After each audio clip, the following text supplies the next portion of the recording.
When Michelle gave me a call this year and asked if I would come back, I got really excited. And it's quite interesting because I'm standing here and I'm pretty nervous, which doesn't happen very often. I was just speaking 2 weeks ago at Georgetown University and the World Bank in DC, and I just went in and I'm like, yeah, whatever, all great. And then I started preparing for this. And I don't know, I got really emotional because last year when I came here, I found this phenomenal group of women somewhere in eastern Kentucky, a group that just comes together and really supports one another, listens, is open to learning, asking questions, and just really wants to create almost a movement and just, embrace everything that is out there and bring it back into their hometowns. So I had last year really this great experience in one of the workshops, and Michelle was like, well, can you come again? And I'm like, okay, what am I going to talk about this time? It's like I have this repertoire of things. I cannot do the same. So what I decided to do to open up today's conversation with you actually is to start with the first 2 pages from a book that I'm writing on. And then I will move you through a couple of exercises that I brought. I think that some of the exercises from last time, that's what people were enjoying. So just bear with me. Excited, creative, inspired, but too tired, exhausted, and anxious to take the next step. These are the words that I often hear from many of the clients and the women that I work with.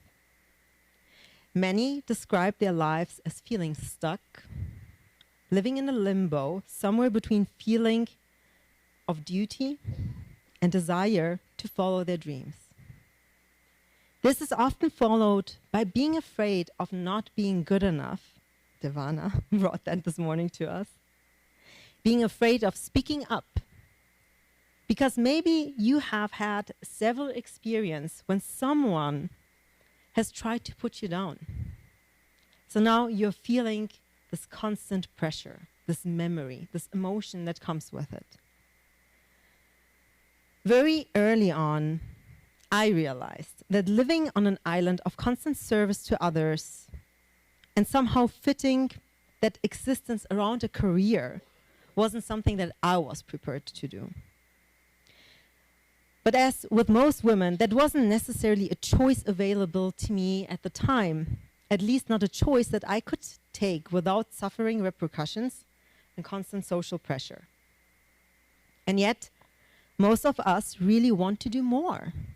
We want to change the world, impact people, society, our communities, and progress in our careers.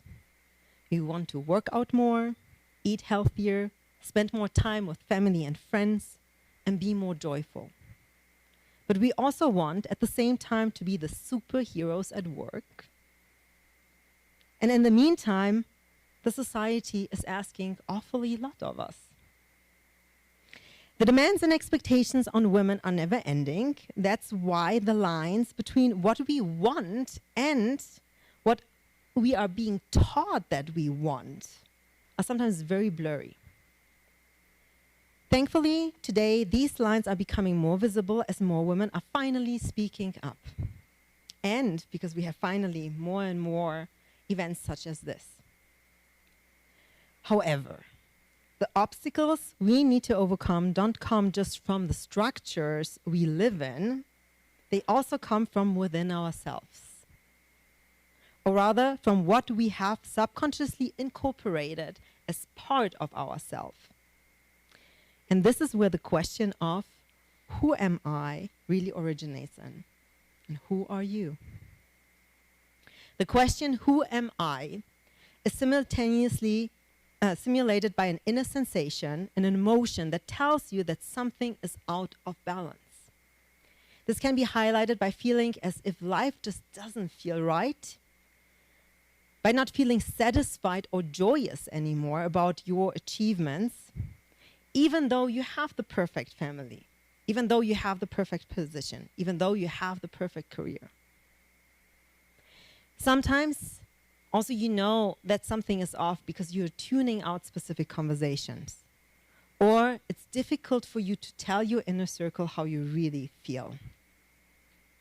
And that is accompanied quite often by a lack of understanding of yourself. So how can we speak about who we are if we don't know exactly who we are? So while most women are well versed in the art of being patient enough for others to learn on their own, most of the kids are still in your care, right? We are the ones that are raising them. Many of us are too impatient when it comes to changing the immediate world we live in. And many of us are just impatient enough with ourselves. This impatience often results in us taking action and filling our plates with tasks that are really none of our concern. So how often have you asked yourself why you said yes to something or why you have offered help when you sincerely should have said no? So for many leaders, no matter if they are business owners or women leading their own teams and companies, the constant pressure comes often from the belief that everything needs to be perfect and from a rather large lack of trust in others. So my name is Kinga Mnich, and I'm a social psychologist who is in the search of true freedom and contentment. And today I want to bring to you a workshop on live with your heart and lead with intention. And I kind of accumulated and brought, I hope, like all the best things from everything together. So if it's a little bit too much, just let me know. So we will see. Let's see. Okay. That's not working. That's fine. I will just switch it.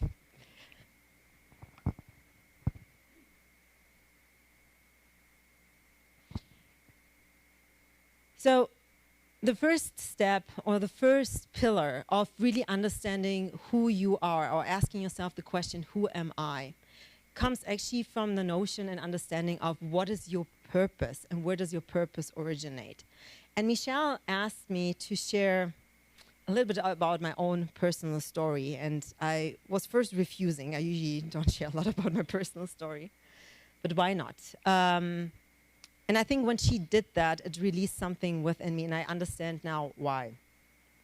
I grew up as a refugee in Germany. My parents had to leave Poland when I was 4.5, and we were for quite some time in refugee camps.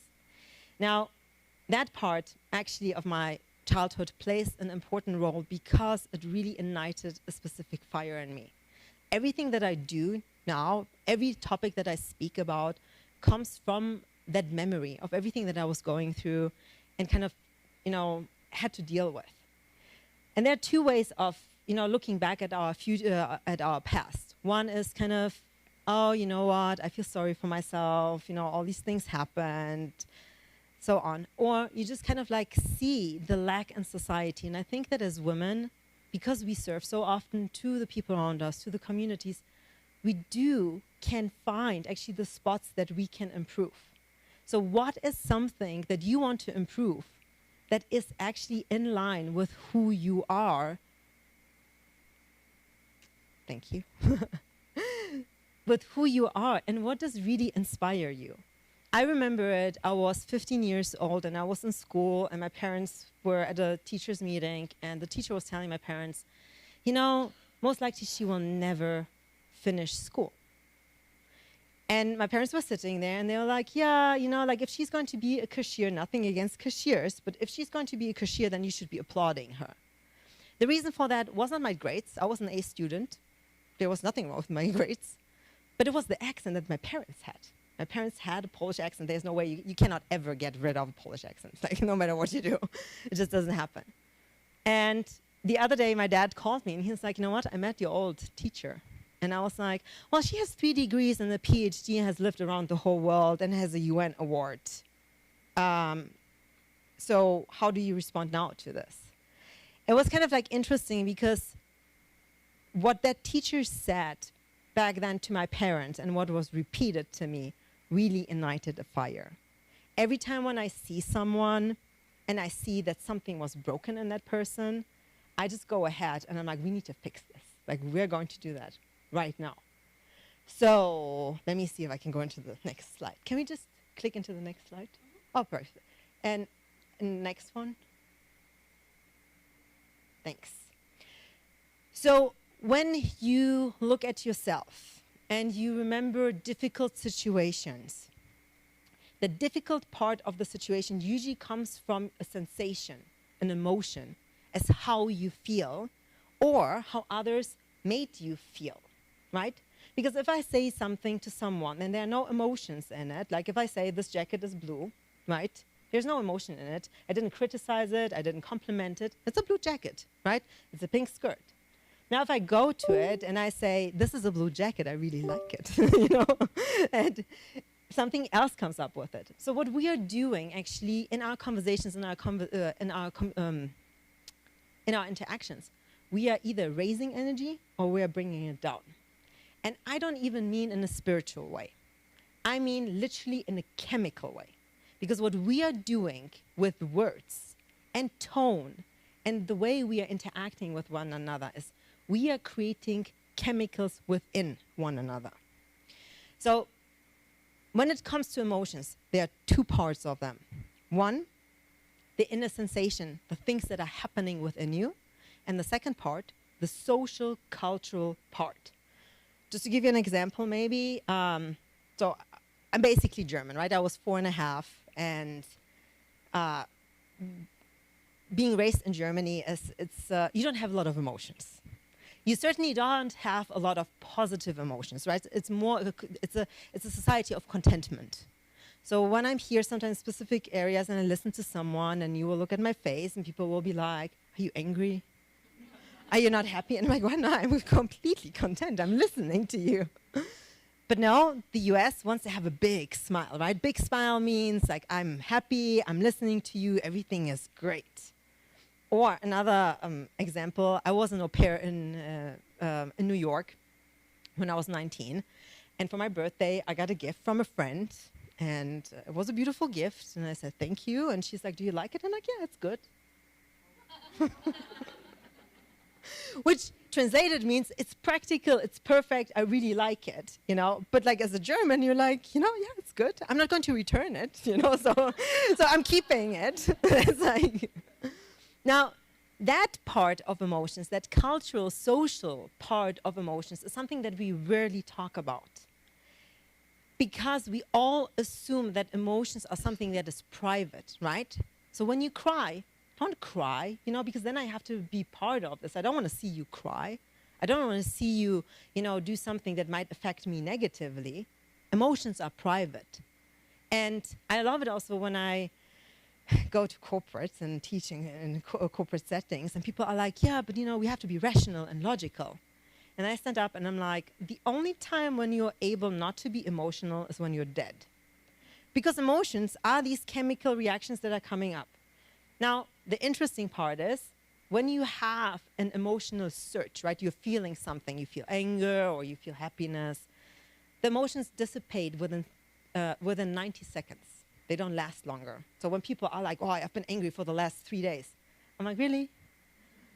It's like, or are you just thinking that you were angry for the last 3 days? Two different things. Now, that inner part of the 90 seconds is ours. And we can control it. We can also control it on how we react. For example, when I come in and I say, "You know what, this is a blue jacket, I really don't like it." You have two options. She's like, "Oh, she doesn't like it. She didn't say that it doesn't suit me. She just doesn't like it for herself," right? So I'm bringing my emotional energy up because I'm pushing it away as a critique.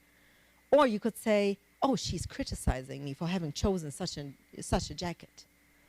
Now, that is one part of owning your story and owning your emotions. But the second part is, and that's something that as women, we are battling with right now in order to change it around and push it away, is the social part. When you are in circles that are dominated by men, when you are in circles that are dominated by specific cultural structures, and these structures don't align actually with who you are, but people are trying to make you someone to be that you are not. shame, for example, is not an emotion. Shame is a cultural concept. We've created it in order to bring people and make them stand in line. So when you go and you do research with children, children don't know what shame is until someone really teaches it. They will know how to be afraid. They will know, how to be joyful. But shame, like I've done something wrong, I'm disgusting, I'm not good enough, that's not something that just nature has invented. So knowing that there are these two parts, I think sometimes already help like in the get-go, because when you're not feeling well, next time when something happens, you can ask yourself, is this something that's coming in from me? Or is it something that someone has done in order to make me feel this way? And we have a choice to take that on as who we are or just let go of it.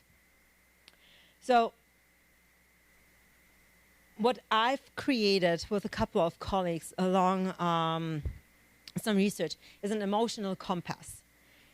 In my research and in the work that I do, I see emotions as the crown of your sensations. So if you tell me you don't like chocolate ice cream, right, and I tell you that I don't like vanilla ice cream, I'm not going to be judging you for it, and you're not going to be judging me. So when Devana and I go next time jumping out of a plane and she tells me you're crazy, and I'm like, yes, this is amazing, I'm not going to be judging her for it. Neither will she judge me for it, because that internal compass is our own internal life. It's how we are seeing the world.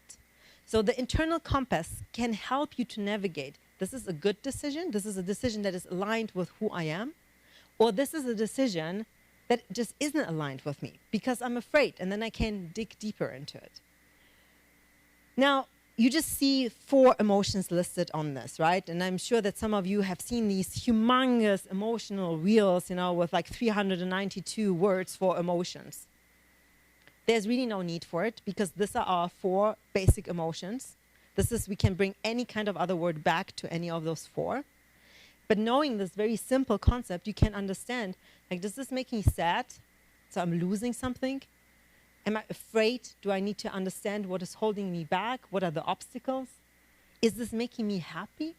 If this is making me happy, then I want to have more of that, right? Because if we are joyful. Or anger. Did someone cross a boundary? Did someone made you do something that you didn't want to do, or is someone trying to stop you from doing something? That's all what anger is. Anger is not the tantrums. Anger is just really telling you that something is off and you have to stand up for yourself. You have to speak up for yourself.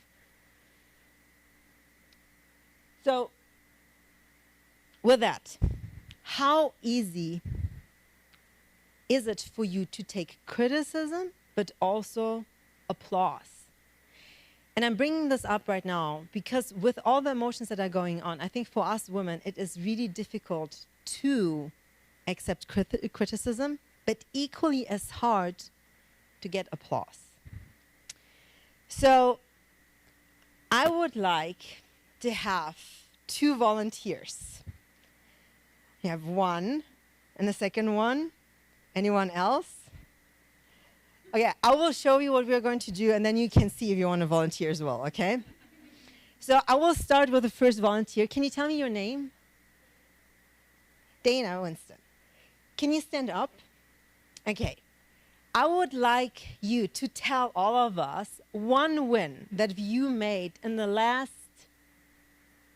3 to 6 weeks, maybe 3 months, doesn't matter. It can be something small, something that means something to you. She lost some weight. Okay, wait. Great.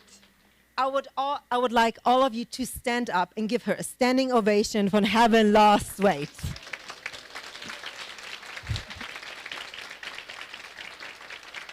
Thank you. Dana, thank you. Thanks. Okay. Whew. Did you feel this? Right? Like, I get goosebumps when I do that. But I think it's such a simple thing. Dana, was it difficult to accept it? How did it feel? Ah, interesting. Yeah, okay. Would you mind to stand up for us? My name is Claudette, and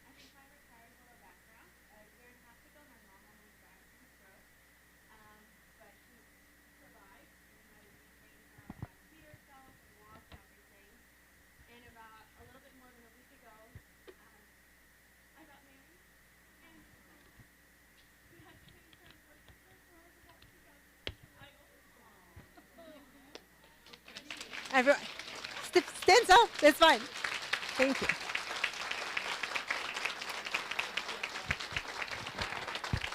Thank you. Thanks, everyone. Thank you.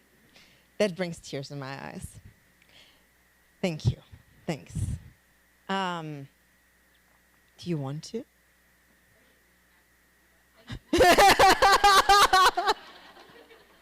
That's fine. That's your homework. You can take it to your team. This is the first time that I tried it out like that. Usually I do it in smaller groups. What I would like to invite all of you to do is actually take this into your teams and in the areas that you work with and try to do it once a week.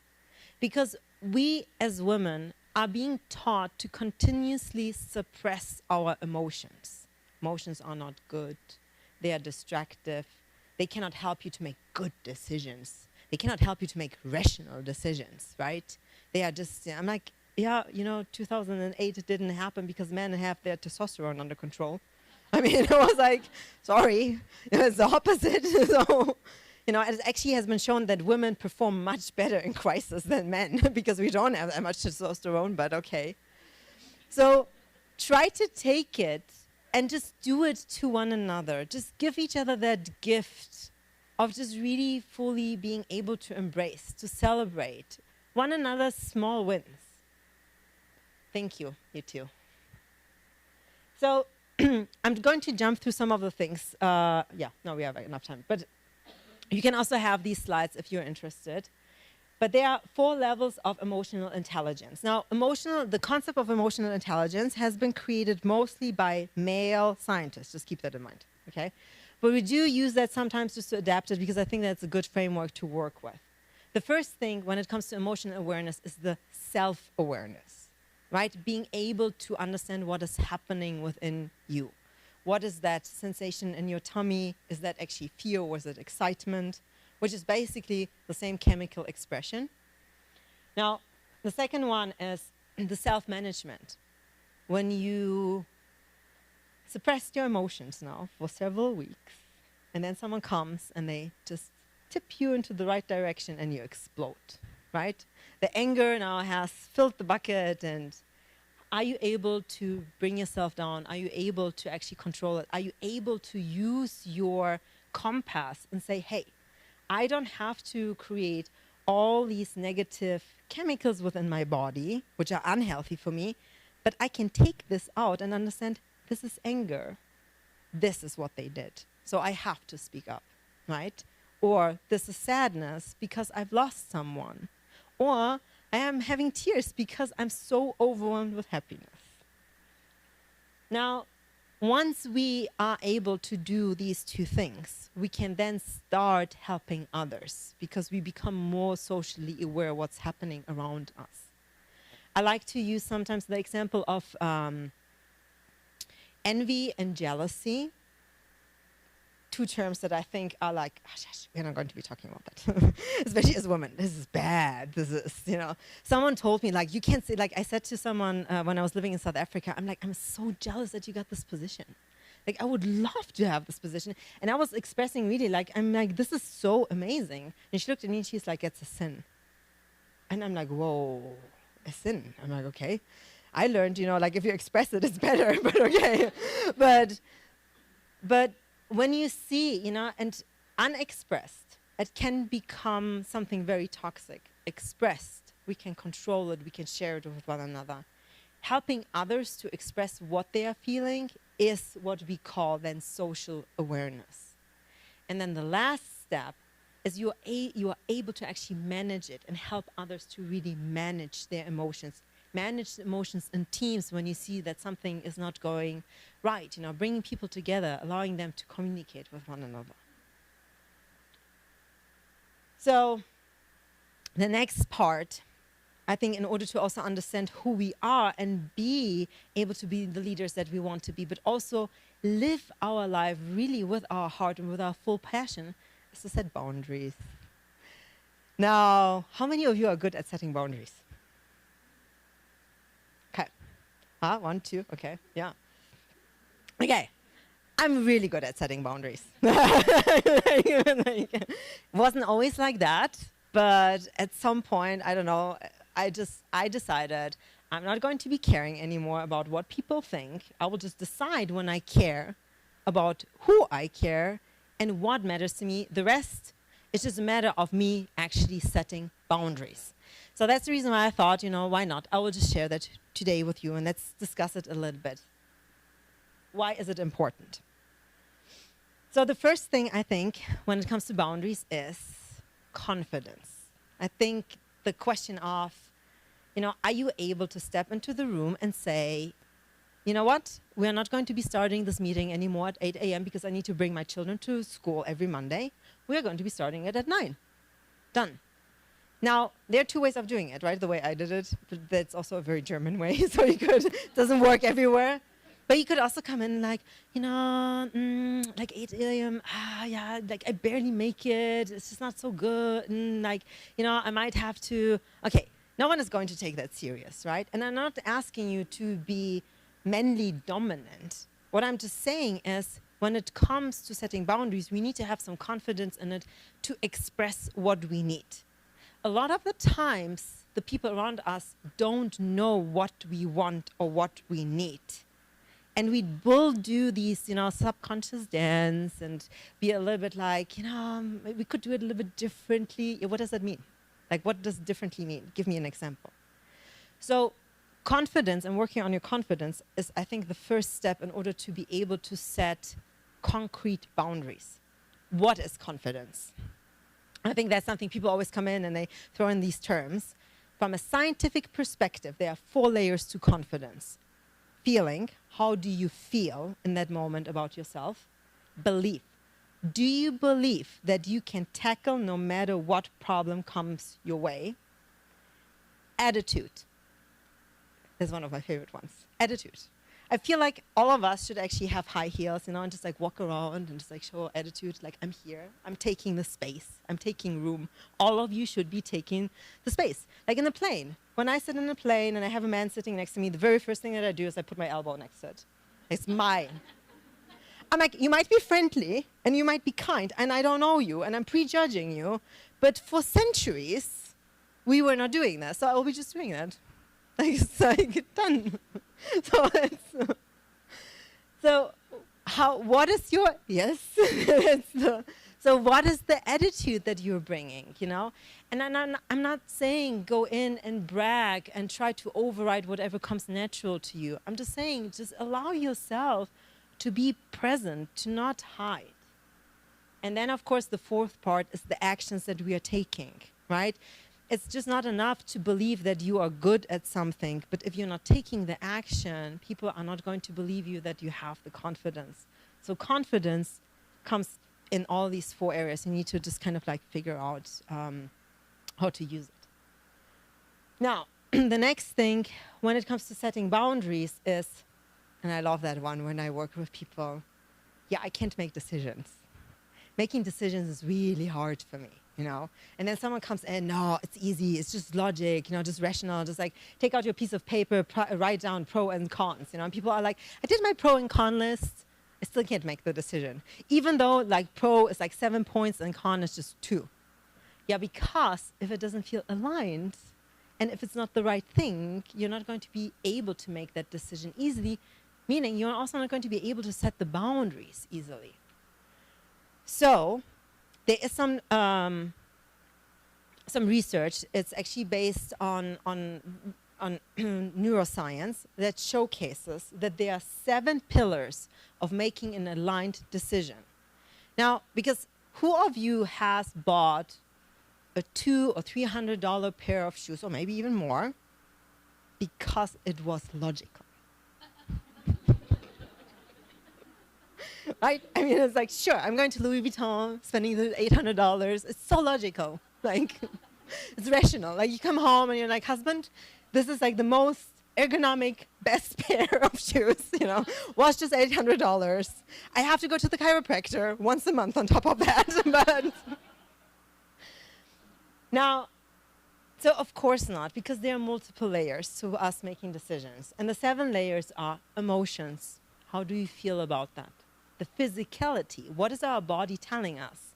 It's like, when you have to go for your next mammogram, like, is your body like bringing you there? Or it's just like, no, maybe not. Intuition, yes, our gut. So 90% of all of our serotonin, the chemical that we need in order to be happy, is being produced in our gut. They do say in science, the gut is actually the first brain, not even the second. The motivation. How am I motivated to do this decision? I'm buying my Manolo Blahniks. I'm very motivated to do that. I like them. Logic, of course, does this make sense? How does this align? You know, you got a promotion and now you have to move the city or you have to move the continent. Is that a logical step? And does it align with the rest of the points? Creativity. You know, what do you think about that? What does it inspire in your brain? And then, of course, the inspiration itself.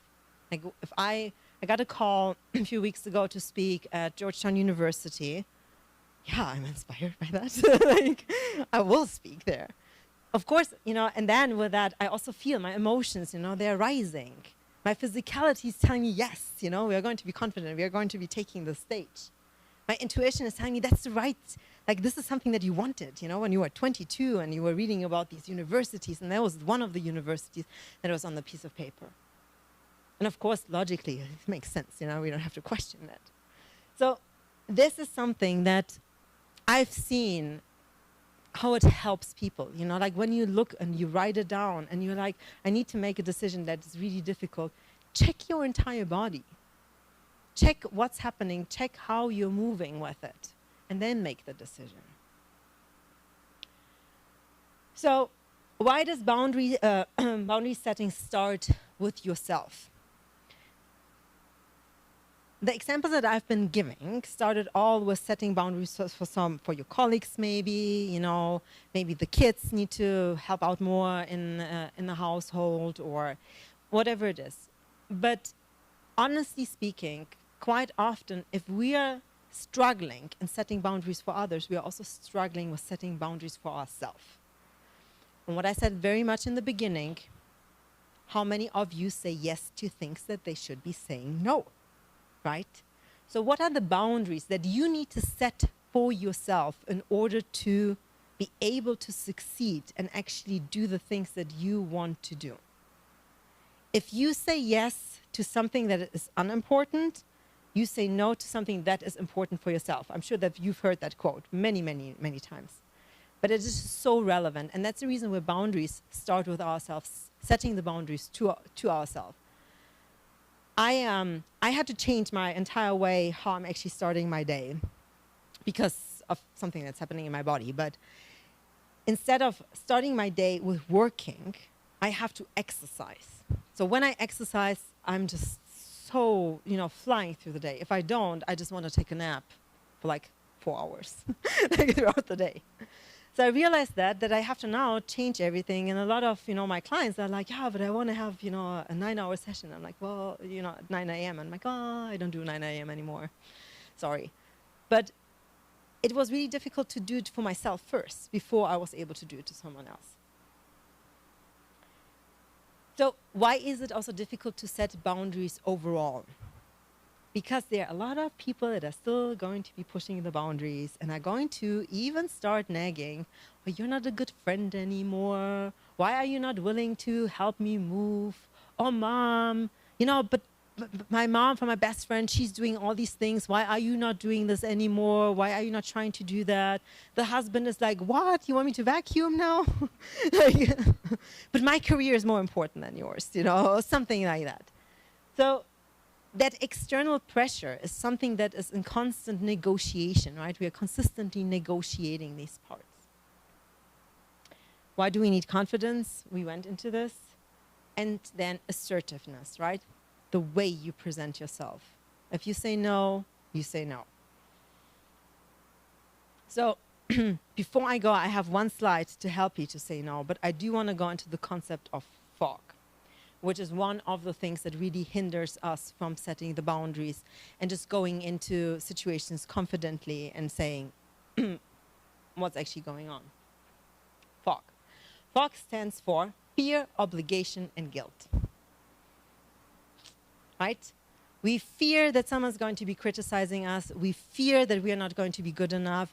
We fear that the results from the work that we are doing are not going to be respected or acknowledged. We feel obligated. I have that conversation with my mom so often. When my mom calls me, she's like, but you're the girl. You know, I'm like, Mom, call my brother. No, but you're the girl. You're the one that should be caring for the family more. I'm like, yeah, but my brother doesn't work a lot, and I do. So, you know, like, how about he takes over? That story that has been implemented into us, right? That you have to take care for the children, for the people around you, for anyone. That obligation is there, and we need to sometimes just push it aside. I'm not saying all the time. Of course, we need to take care of the people that need help, but there's a fine balance in it. And then guilt. Right? How often do you feel guilty? Now I will have people call me, okay, I said no, I set the boundary, but I feel so guilty. And I feel so down. And now the only thing that I can do is think about the consequences of my no, which actually the only thing that I should be thinking about is how to progress in my career, because that's the reason why I said no. I said no in order to create time. So these 3 words, like fog, I think that we can all remember that, right? Is something that it's really important to be able to just kind of like navigate around it. How to say no. Again, for me, I will be sometimes pretty harsh because I'm German, and just like I will strip away some things, and then I'm like, it's a no, it's a no. You know, like people don't question me anymore except for my mom. But otherwise, everyone is like, oh, she said no. Yeah. But the way you could say it, thank you for trusting me. Unfortunately, I won't be able to support you this time. I'm acknowledging your trust, but nevertheless, I'm setting a strict boundary, right?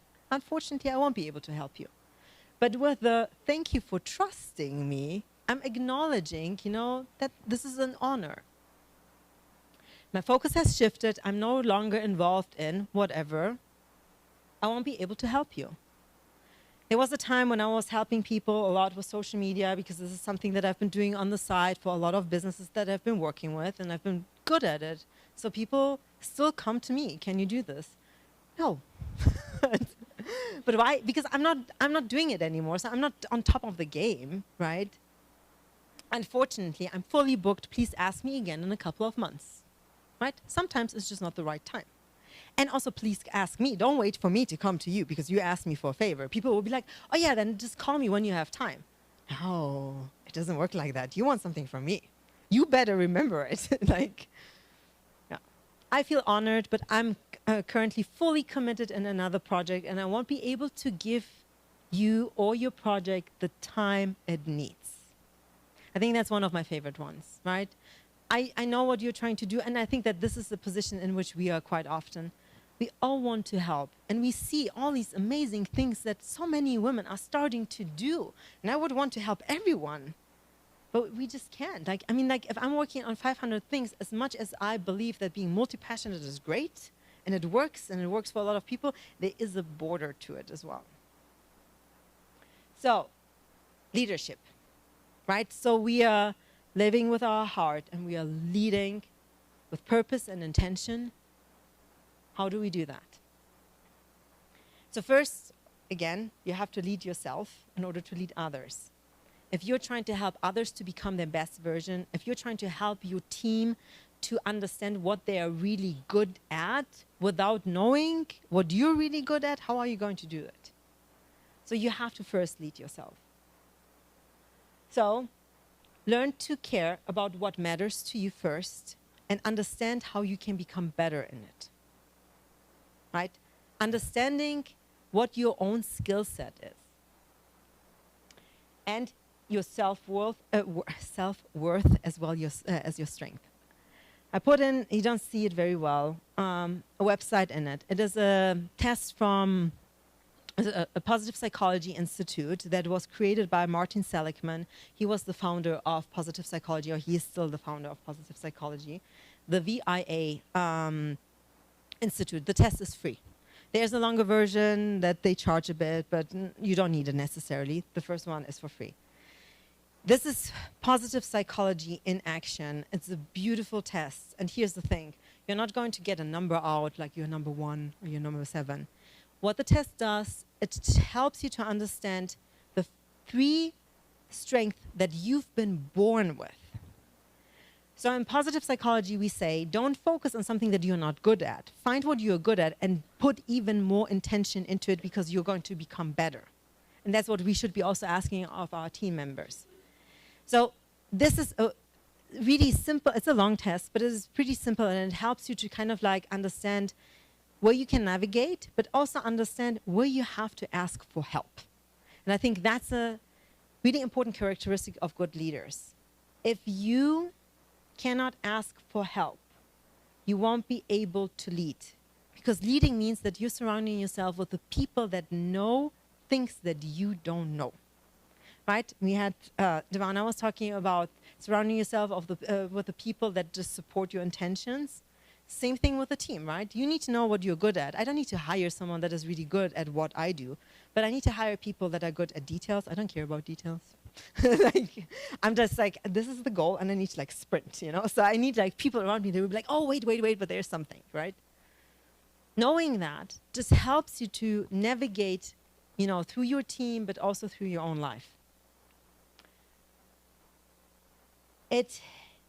Well, okay, so identifying your strength also helps you to be authentic. Now, again, one of these terms in social media, you know, there's authenticity and there's this true self and so on. Authenticity is not something that is not changeable.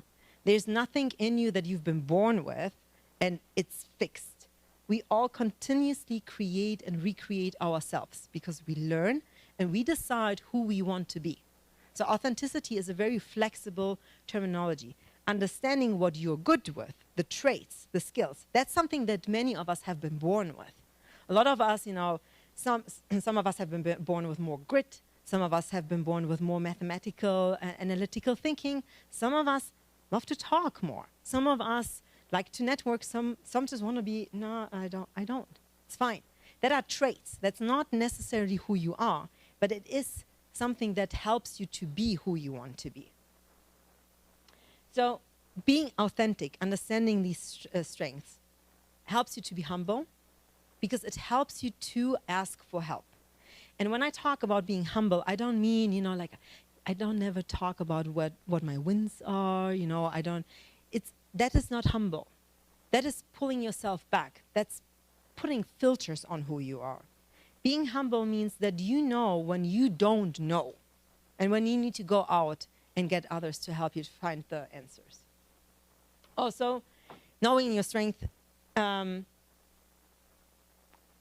think it's really important to build the team, but I said that, so I'm just repeating myself right now, sorry. But yeah.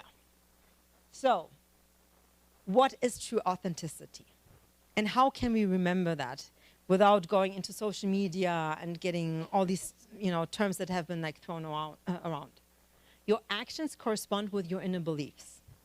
I think that's really important. So whatever comes naturally to you, whatever you believe in, that is what you need to portray out in the tasks that you're doing, in the actions. You are true to your values and your norms, right? And the emotional compass can help you with that. There are a lot of people, you know, that will come to me and they need to trust. Maybe a lot of you are here and say, I need to trust. When I build my teams, I don't need to trust them because I don't know them. And trust is something that comes with time. There are some people that cannot move around without trust. Just to give you examples, right? People work differently. I don't need to trust you as long as I know your skill set. Because if you're good in your skill set, you're going to be able to do that. I will build the trust over time. Your actions, with that, the actions that equal your values, and you stick to them despite external pressure. Meaning, if you're setting a boundary and you're saying something, you're still able to say, you know what? I hear you, nevertheless, this is my point of view. This is what I want to do, or this is what's important to me because I believe in it. You don't have to have for everything statistical evidence. And your words equal your actions as well. So it's not just, you know, being able to come out and do specific tasks where the actions follow the words, but it's also vice versa. So you have just a complementary circle that closes in. So with that, live with your heart and lead with intention. And I was asked to leave space for questions. Michelle, I heard you on that one. So I have the microphone. If anyone has questions or some points or wants to add to it or even has a different point of view. I mean, this is more so to open up dialogues, not to just put it set in stone. But yeah. I want everyone is like, what? I have a question. What do you think we need to do as women to hold each other accountable to lead with our hearts and lead with intention? Specifically for women, what should we be asking our colleagues? What should we be encouraging so that we can do this and encourage each other? Okay. The first thing that pops into my mind, and I hope that my mind will take me then to actually really answer your question. But the first thing that pops into my mind is pay one another. I think that quite often women that work with one another, support one another, quite often ask another for help and then come in and like, well, can you do this as a favor? Right? It's huge. I mean, because, and I know how it is, because we also know that we earn a lot less than men. We also know that, especially when someone is starting, how little they are making businesses or how little they are making in specific positions. And so it's really hard to then ask them to pay, but it is a specific dynamic, right? Because it helps us with the self-worth and recognizing someone else's self-worth. So that is one thing. I mean, I know, but it's really, you know, like, and even if it's not a lot, like I have a nonprofit organization and I will go in and I will tell people, this is my budget. I know it's not fair towards you, but this is what I can do. So I'm asking you, can you do this? At least there is an exchange. Every exchange of money is also an exchange of energy because we are at least acknowledging. So it's really important to do that because too many women are really asking too many women around them to do for one another favors. So I think that's one thing. The other thing is, you know, really listening to people. Like when you tell me what your goals are, you know, I mean, you told me some of your goals a year ago, and I've heard other women, you know, share their goals. Ask them, like, how far are you on this journey? And it's sometimes a really uncomfortable conversation, you know, specifically in the US, I know that. Because when someone is not progressing the way they want to progress, it's, you know, it's almost shameful, right? Like I haven't, like I set this intention, but I haven't been able to move. But it doesn't matter because you're not forgetting, right? You're telling that person, you're communicating, I heard your dream, I heard your goal, and I want to help you at least, like, I'm here, I'm supporting it. I think it's a great idea what you're doing. Give one another feedback and take feedback. I think that's a big one. I think that's so difficult, just with the applause, right? Applauding one another and asking what we have won. Also sitting down and saying, you know what? Please tell me your opinion on this. You don't have to do that with everyone. And not everyone should also have the right to give you feedback. You know, I do have a lot of people in my circle, specifically with emotions. When you do research on emotions, gee, there's so many experts that just like creep out of holes. I'm like, I didn't know that you're doing research on emotions. But find the core people that you feel trusted with. And sometimes that are not necessarily the people that are your friends, right? Because they want just the best for you. Like I have a very close friend. She's older than mine. She was my mentor. She's now like my family. And she will be always like, no, you go. You got this. You got. I'm like, but it doesn't, like, that's not always helpful. You know, it's not always helpful to just motivate. Sometimes someone needs to sit down and just analyze and say, hey, maybe you need to change something around, right? So find the experts in your field and give them and say, like, I want your feedback. I want your ideas. I think it also takes away a lot of emotions from it because now you've given someone the permission, right? So it's not an unequal balance thing and you don't feel like someone is coming in and I'm like, hey, Tamara, you know what? I've seen what you've been doing. I would like to give you my feedback. Like, I know that you didn't ask for it. I mean, that also comes. So how often do people say, hey, like, I know that you didn't ask for it, but I nevertheless want to give you my feedback? They usually don't come from a good place. It's like, thanks. I don't have time for this right now. Thank you. So I think that, yeah, yeah. Anything else?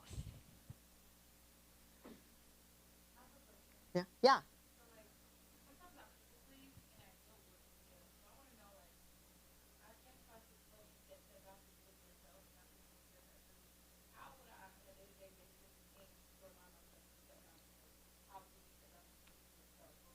Mhm. Is this aligned with your bigger goal? Right? So you ask yourself, is this aligned with my bigger goal? Me pleasing this person and giving now 2 hours of my time, is this aligned with my bigger goal?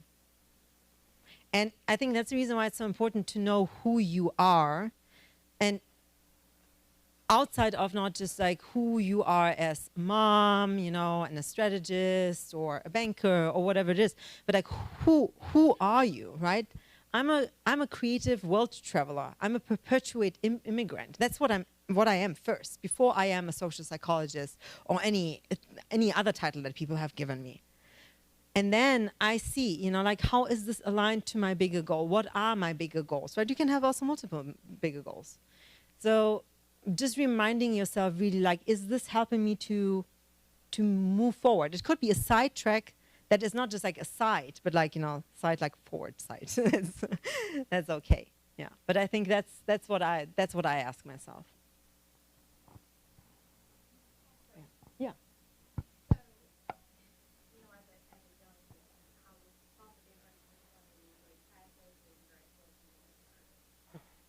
I would characterize myself as a servant. But what advice would you give a woman who would characterize themselves as assertive, but the feedback that you want to give is Just aggressive. you're a bee. You're, you're rude. Yeah. In that workplace. So what advice would you give someone that is assertive but is getting characterized as bad? Yeah, I know. And it's a bit difficult because it takes a little bit of time, you know? So there are no like, this is the thing that you do and it will all go away. First, is this a person that you care about, right? So if this person does not matter to you, then the comment won't matter as much. Like, you might think about it, but you will be quicker able to let go of it. And I think that's, you know, when I said like, learn who you care about and what you care about. And I would even go a step further. Try for 2 weeks not to care. Just like go to the, I don't care, whatever, like I don't care. You know, I think just to like bring it into the other extreme, you know, to just bring yourself balance back. And then also get feedback from someone that you care on that method. Usually that comment you've been being aggressive comes either from men or women that act like men, you know. So that's the other problem. We never want to speak about that, but how many women have been socialized to the point where they are now on top of their career, and the only way to get there, they had to become partially like a man. I worked in a merger and acquisition banking environment, and I worked in automotive. I've seen that path, right? So I think it's really the understanding. The other thing is there. Do you know Trevor Noah? Trevor Noah is a South African comedian, and he had his own show here. I think he went now back, but he has one show, and we are just all women here right now, right? And he talks about that, and he has a joke, and he says, you know, like when people come in and they call you a pussy, and he is like, but wait a moment, like kids are being born, you know, and they work still, and they're like really strong and, you know, like hard, and they can break things. They can break us, you know? So it's, you know, I think that we need to bring a little bit more comedy into that. I think we need to bring a little bit laughter and like, really, like, what does you make say this? Because biologically speaking, this is a very strong organ. So like, I'm actually happy with that. Like, you know, the other one breaks. So I'm just saying, like, we don't break. So that's, I would really think, you know, like some of that, like bringing in the humor so we can, because humor deflects, right? Humor helps us to rebalance the chemical happening. Yeah. Any other question? No? Okay. Good then. Well, Michelle, where's Michelle? Michelle is not here. Yes, there. So wait, I can go to one slide. So feel free, sorry. You can find me mostly on LinkedIn, by the way. Like I do have Instagram and all that other but I figured out LinkedIn is one of the places where I can speak more freely and it gets some reach. And I like to say sometimes things. So it's like, but feel free to like really connect with me. Don't just like follow, like connect with me. And yeah, let's see what else comes around in the next year. But thanks so much again for having me this year.